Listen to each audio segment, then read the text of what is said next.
Olá a todos, bem-vindos ao canal. O tema dessa mensagem é As Mulheres de Lameque. Hoje, exploraremos alguns versículos do livro de Gênesis e tentaremos interpretá-los. Vamos começar nossa jornada pelo quarto capítulo desse livro. Gênesis capítulo 4 versículos 17 e 18. E conheceu Caim a sua mulher, e ela concebeu, e deu à luz Enoque, e ele edificou uma cidade, e chamou o nome da cidade conforme o nome de seu filho Enoque. E a Enoque nasceu Irade, e Irade gerou a Meujael, e Meujael gerou a Metusael, e Metusael gerou a Lameque. A Bíblia por vezes faz o paralelo entre duas gerações, a geração da promessa e uma geração mais ímpia. A geração de Caim representa aqui a geração ímpia, pois Caim foi assassino e mau. Para analisar as genealogias e entender o conteúdo teológico por trás delas, pode-se utilizar alguns métodos.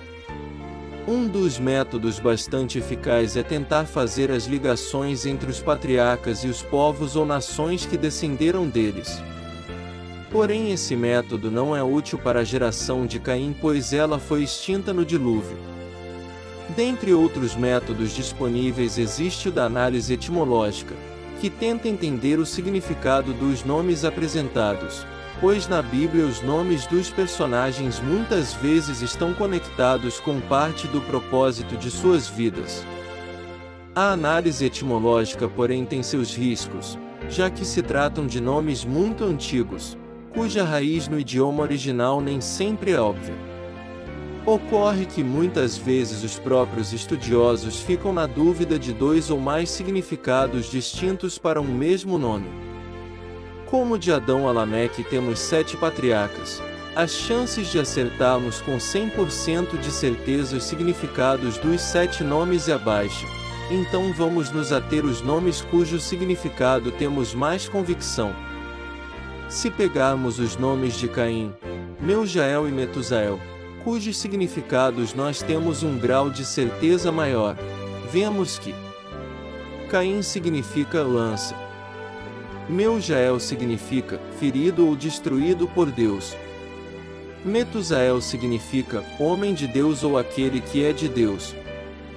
Com os significados de apenas esses 3 nomes nós já podemos perceber que essa genealogia parece apontar para a obra de redenção de Jesus Cristo. Pois, como registrado em Isaías, o Messias seria ferido por Deus, e como está escrito, um soldado romano perfurou o corpo de Cristo com uma lança. Perceba que com o significado de apenas 3 dos 7 nomes nós já conseguimos aparentemente obter uma mensagem por detrás dessa genealogia.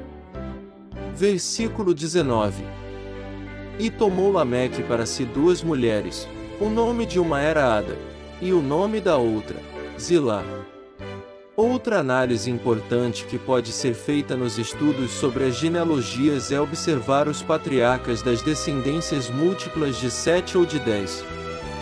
Davi e Jesus Cristo, por exemplo, vieram em descendências cujas lógicas estão separadas em gerações múltiplas de 14, que é um número múltiplo de 7. Noé, por exemplo, é o 10º da geração de 7 começando em Adão. E o Enoque da linhagem de 7 é o 7º começando por Adão. E todos esses personagens foram relevantes na linhagem abençoada. De forma análoga, é de se esperar que na geração ímpia, os múltiplos de 7 ou de 10 também sejam importantes, porém no sentido negativo. E é exatamente isso que vemos em Lameque.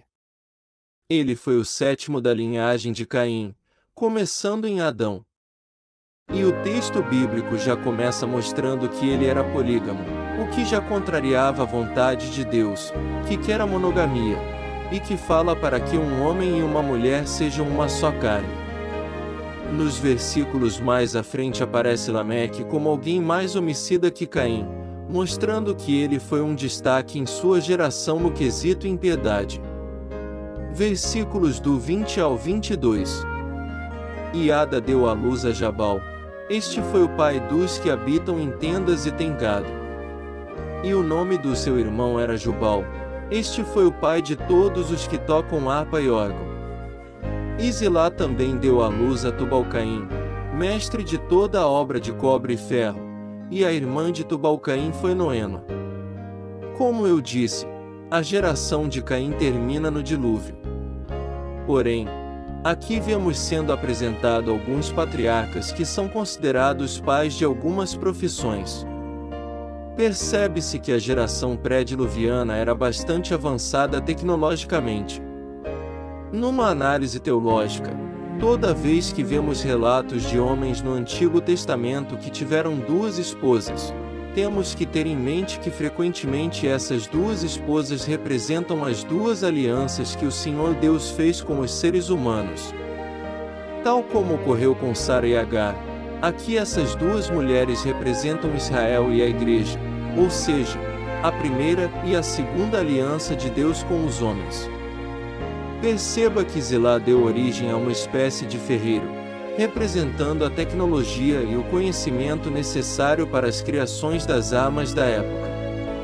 E esse é um ótimo retrato de Israel, que é bastante avançado tecnologicamente e militarmente. Israel, mesmo sendo pequeno em extensão territorial, é uma referência mundial na fabricação de armas e em áreas científicas. Por outro lado, Ada deu luz a um pastor de gados que é uma figura que simboliza e aponta para os pastores das igrejas, que cuidam dos filhos de Deus.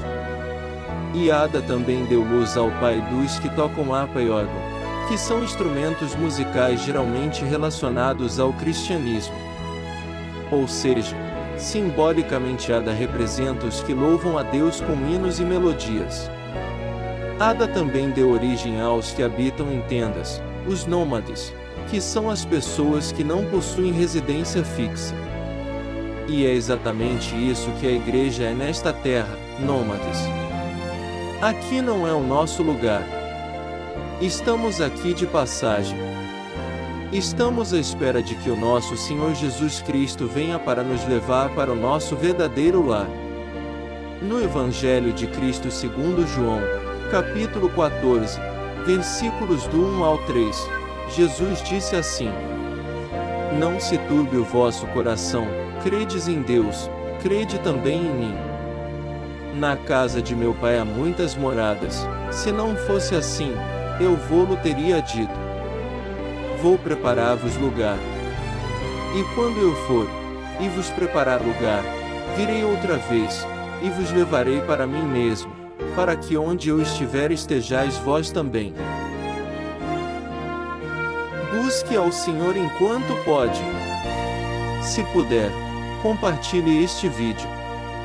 E caso queira ajudar este projeto, doe qualquer valor para o endereço de e-mail abaixo. Obrigado e fique com Deus.